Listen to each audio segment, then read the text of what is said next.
Wal maqalatu sadisatu wal isruna jeung ari makalah ka-20 genep.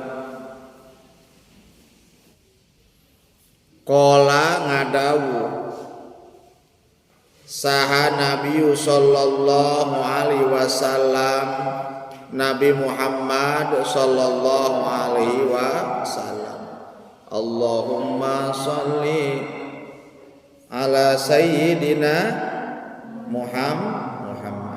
Sayati bakal datang, sayati bakal datang ala ummati ka umat kami. Naon zamanun hiji zaman,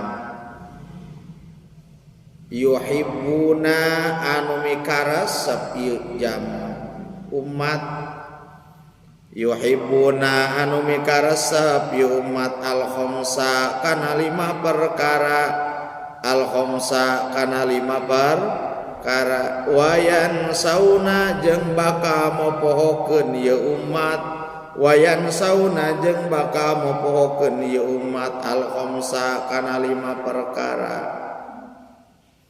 Mana nu 5 perkara? Yuhibbu dunya, hiji mikaresep kana dunya, yuhibbuna dunya, hiji mikaresep kana dunya, wayan sauna jeung bakal mopohokeun ieu umat, wayan sauna jeung bakal mopohokeun ieu umat al akhirata kana poe akhirat, al akhirata kana akhirat.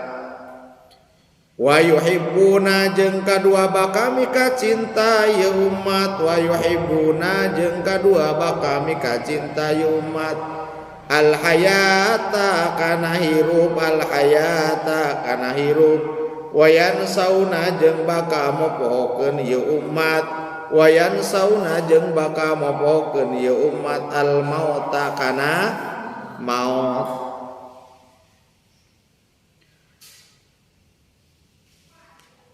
Kasaberiji teh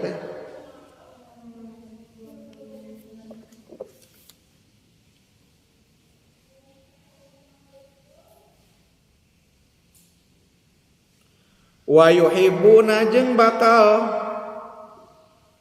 mika cinta ieu umat, wa yuhibbuna jeung bakal mika cinta ieu umat al qusura kana gedung-gedung bertingkat, imah anu palus-alus.